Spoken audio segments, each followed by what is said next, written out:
Welcome to WMMA Now with your host Chuck Stevenson. We're coming at you tonight with a fight review. So we're going to Chicago, Illinois for UFC 238 in the strawweight division. Alexa Grasso coming in at 10-2, taking on Karolina Kowalkiewicz, coming in at 12-4.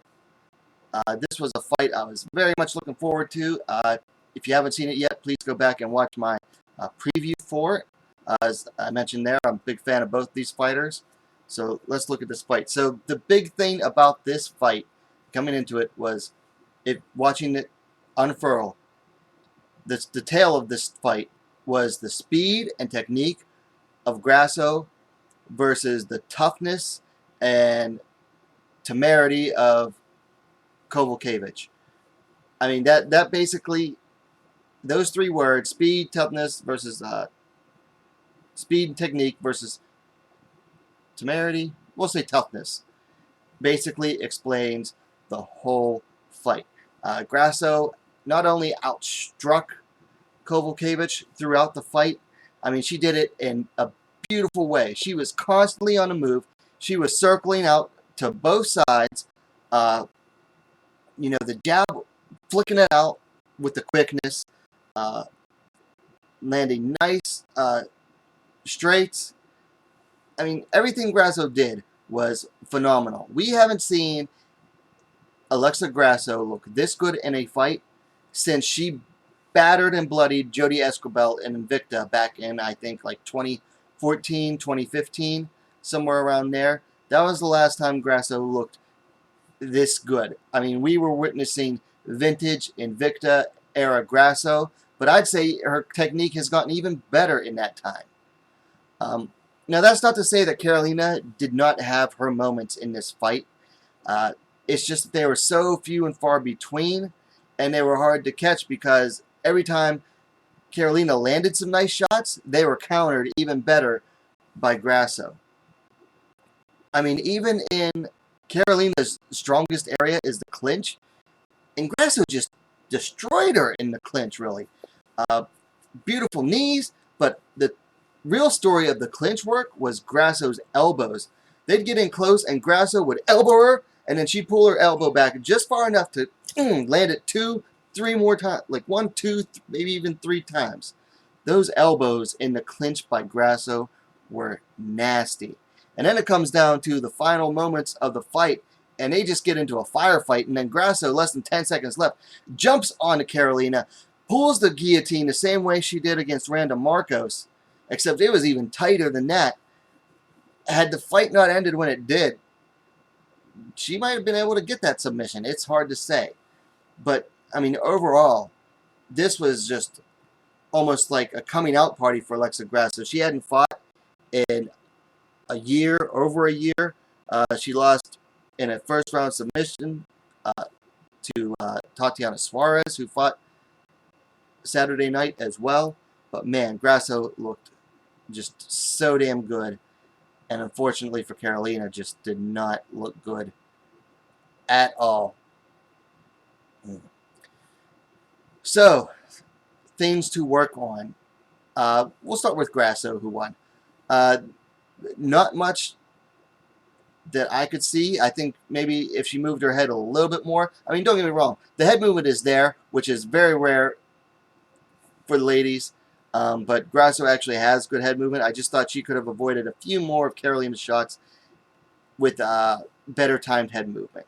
Also, Joe Rogan picked out in the commentary that when she was moving around, she would leave her lead leg almost like straight, like almost, yeah, it was almost completely straightened out, which could be very dangerous against someone with oblique kicks. So hopefully she watches the fight and her team picks that out, that she can work on that. As for Karolina, I mean, she's 33 years old, 33, she's almost 34. I just don't think that there's anything that she can improve on, or that she's going to be able to improve upon, unless she completely changes up her fight camp, her team. If she really, I know she, I'll get to that in a second. I think a team that could actually be good for her if she wanted to get outside of Poland.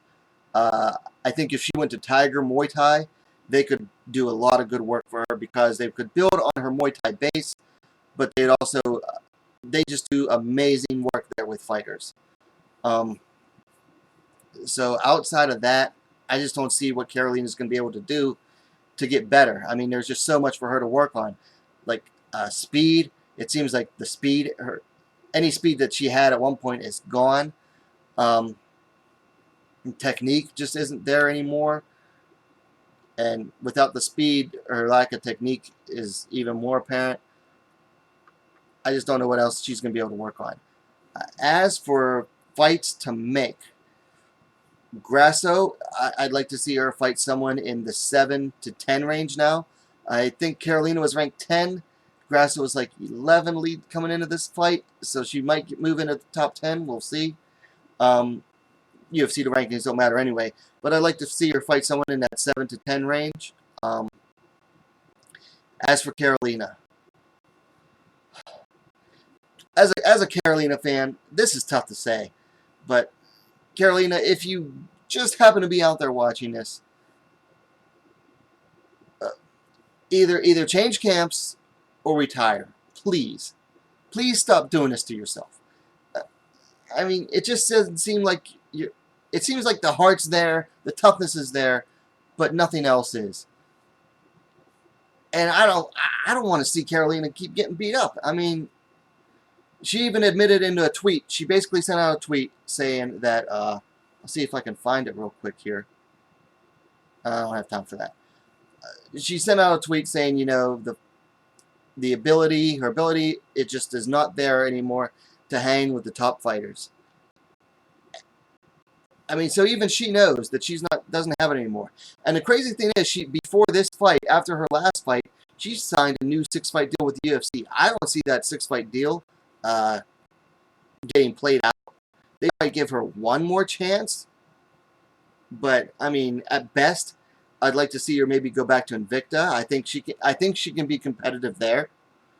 But other than that, I mean, retirement I think is the best option, and I'm sorry to say that as a fan of hers.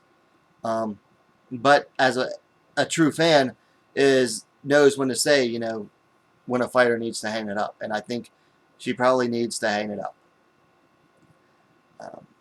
So that's my assessment of this fight, guys. Let me know what you thought about the fight in the comments down below. Likes are always appreciated.